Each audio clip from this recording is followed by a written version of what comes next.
You see, the world is kind of the opposite of Hillary Clinton. It actually gets less scary the better you know it. He's like the Obama of calamari. He figures everybody should get it, even if they're too lazy to order it for themselves. We all agree that letting people vote is the best way to run a country. Well, you do get some pushback from the dictators out there, Kim Jong-un, the Castro brothers, Obama. Wow. Hillary Clinton's asking us for money. Will her string of mistakes never end? The hits keep on coming, but she'll never top Benghazi. That's her stairway to heaven. Yeah, it's the kind of screw-ups that happen when you spend all your free time deleting emails. I don't think you should ride that motorcycle anymore. Is this because of Obamacare? You know, I'd like to blame Obama because literally everything's his fault. That was a few clips from the hit sitcom on ABC, Last Man Standing. It's now in its 5th season, and it stars our next guest, Tim Allen, who also starred in the hit show Home Improvement. Tim, it's great to see you. Thank you for being here. Love the clips. Megyn, thanks for having me. Did you call that a sitcom? Did I hear you say? That's just being fair and balanced. Sitcom. Just being fair and balanced. There, I like that. So you play Mike Baxter, who is an educated Archie Bunker type character. Let me first ask you, who do you think Mike would like in this election? Well, again, the joke would have been Trump, and I don't mean to be I don't know, patronizing, but since he took a shot at you and Mike Baxter has girls, he would probably not like Trump anymore. Oh. But I started thinking about, it was a weird thing to take a shot at you of all people. I was watching that. But if this was high school, I would be going, I think he likes you. You know when people used to go, people used to pick on girls, they go, oh, I think Donald loves Megyn. Wow. You know, it was the strangest thing. So I would probably have to move off of him to Rubio if he would drink more. He has to be a boozer. Well, no, he's got to be hydrated. Rubio gets dried out. Not booze, quick. Just the water. Yeah, the dry mouth. It's awkward. I agree. No, he seems to be moving. You do not want past him drinking. He seems to be moving past it. What about Tim Allen? Who do you? You're one of the few conservatives in Hollywood. What the viewers may not know is you have to go underground. It's very rare for somebody to come out. So this is very brave of you. You're out. You're out of the closet as a conservative. And who do you like in the election? Well, if it was just a resume-oriented thing, it would be Kasich. If he wasn't from Ohio, he likes Ohio State Buckeyes. I'm from Michigan, so that is a big problem personally. Okay. But if you just had a resume out, I went and saw him I was invited to a town hall in Los Angeles by my councilman. I went down there.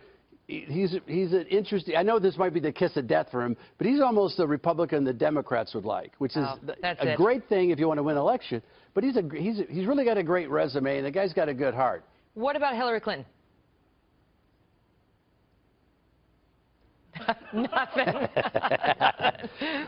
Come on. It's just, if I go back to these jokes, it's just, all my staff that we did this whole joke on this, we asked the girl writers, the females, the women, they said, she said, it's about time. It's got to be, if it's about time. They kept doing this joke. And so one of us said, if it was Sarah Palin, would it still be about time? Mm-hmm. And boy, it would look like they all ate bad fish, but they all went, It's kind of fun to see the Clintons out there on the campaign trail together, though. I mean, this is like the former president campaigning for his wife who wants to be president. Wait. Did she actually bark like a dog? Did I actually see that? Yeah. She doesn't have a skill set for jokes. And I said maybe she's just not, her husband, who I've met, and actually is a kind of a neat guy, although he was eyeballing my wife the entire time we were talking. I think this guy, he really was. I mean, he was this nice guy. My wife is gorgeous. He kept looking at me, but he was, how you doing? It's nice talking to you. I love your show. He's a nice guy. He did a 40-minute speech off the cuff about the environment or something, and the guy he's brilliant at that. In Hillary's defense, I can relate to the attempt to be funny and having it fall flat all the time, but that doesn't stop us from trying. Here's my question for you. Have you been watching the debates? What did you think of them, like the Democratic debates? Have you been watching those? The Democratic, I can't use it. If you wanted to see my show in Vegas, I can use expletives, but I'm really working hard to be nice. Mike Baxter, ABC, nice. The Democratic debate was a free stuff giveaway. I mean, who wouldn't vote for these people? It was like, I'll give you free education. I'll give you free sport coats. I'll give you free iPads. It was just free stuff. I always look at politics, like in my neighborhood, my councilman's a Democrat, Paul Kokorian. He happens to get things done. I don't care what party he is. If you do what you say you're going to do. The Republicans are the same way. You can't, come on, Donald, you can't build a wall and you can't go to 30 million people and knock on their door. And he's building the wall, Mexico is paying for it. But you can't do that stupid stuff. If you wipe away the stupid stuff, that's why I go back to Kasich. If you listen to him talk, although I tell him to sit up straight, he's got kind of weird posture. But if you stood up straight, he worked with Clinton. He did this balanced budget. I'm one of these guys, a fiscal guy, grew up with a family that my parents bought a car with something called cash. Remember that? They saved up and I remember this, and I was a comic for 30 years on the road, and when Clinton, the Secretary of State, said, you don't own this, or the government said something about the government did it, I want to say BS. The government never helped me do anything. They just took my money and did stupid stuff with it. I don't mind paying taxes, but I want a little more clear accounting. Here in our set, we work on a budget. In my house, we work on a budget.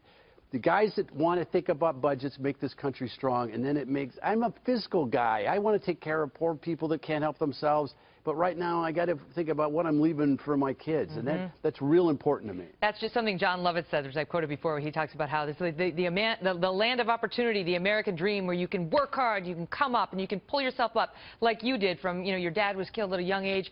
Be successful, do the best in your field, and then when you finally make it, the response is, you, give it all to us. You're not paying your fair share. Get out, you suck. I got to go. Tim, it's great to see you.